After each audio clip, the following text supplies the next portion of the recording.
when Jakob Poeltl has been injured this season, we have had to call upon Sandro Mamukelashvili. And when he has been called upon to start, it has been successful. Not quite filling that role of backup rim protector this team needs, but still an absolute hit in free agency.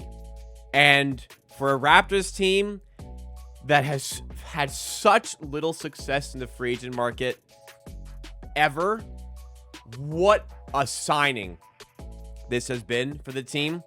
But just like, let's try to put in perspective how good of a signing this has actually been for the Raptors and how much of a game changer he has been for the team this season.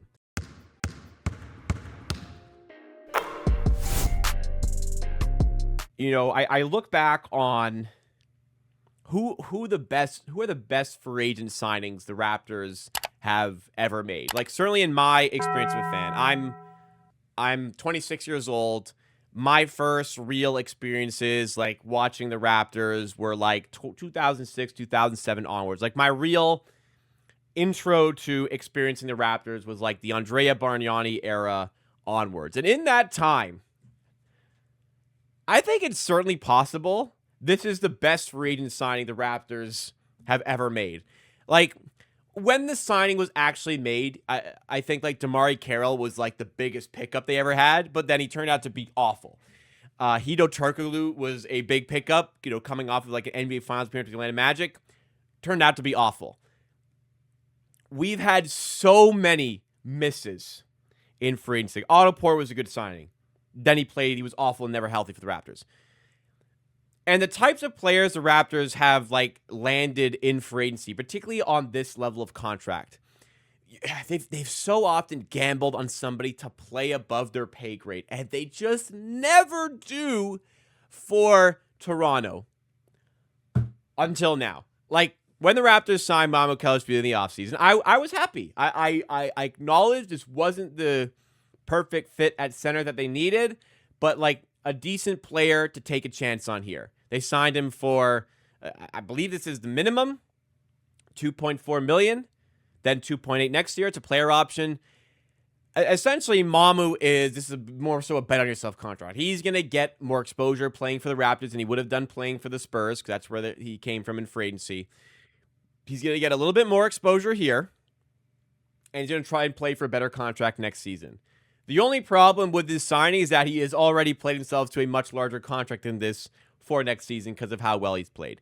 This is like the biggest thing about this is, you know, I think of the Yuta Watanabe signings. I think of the Juancho Hernan-Gomez signings. These are the types of players for the Raptors. It's a guy who's like a decent three-point shooter, and you kind of pray and gamble that he ups the level and ups the production from three when he arrived with the Raptors. That was the case for Mamu. Coming off of a great year shooting from three, he shot last season 37% from three.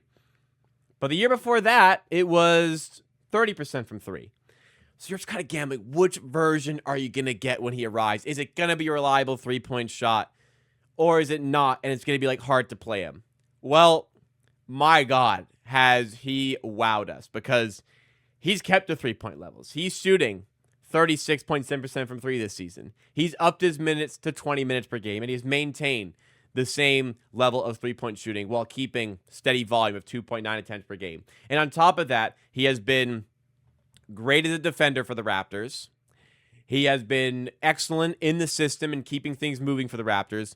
There is just so much to Mamukelashvili's game that has been a positive for the Raptors that it almost seems like an utter miracle that he actually plays for this team. Like, again, when you consider the level of free agent signings that we have had recently, getting, like, when the Raptors signed him, if he could provide anything at all to the rotation, it would have been a success. But the fact that he is coming off the bench and making a major impact on essentially a game-to-game basis is on it, like, again, like a miracle for this team.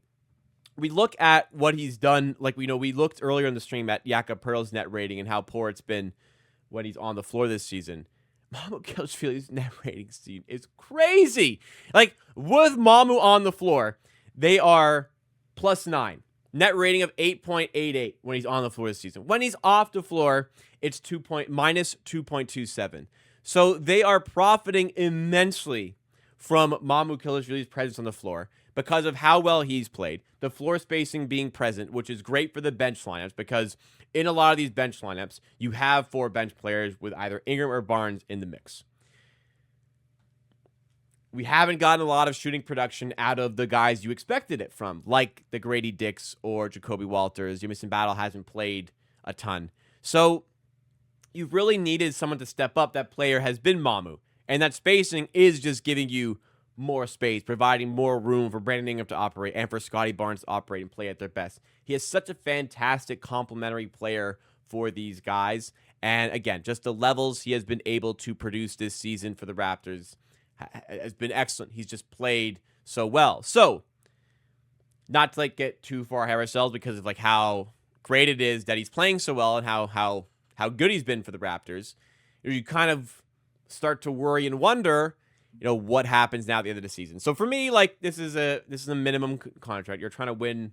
You're trying to make the playoffs. You're trying to win this season. You're not trading him. You're keeping him. So people have discussed that in the past. That's not going to happen. We're keeping him. We're trying to win. He's going to help us win. The conversation becomes, what is it going to take to keep him here? Because we saw he's a player option worth $2.8 million for next season. From watching him this year, I think I'd be pretty surprised to see that get taken. Like I said earlier on in this segment, he really kind of bet on himself with this in a way.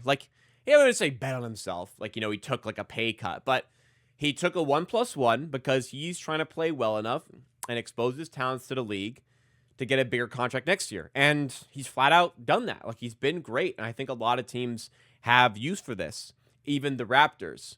So what is it going to take? Because the Raptors have Jakob Poeltl. He's going to start making big money in a couple years.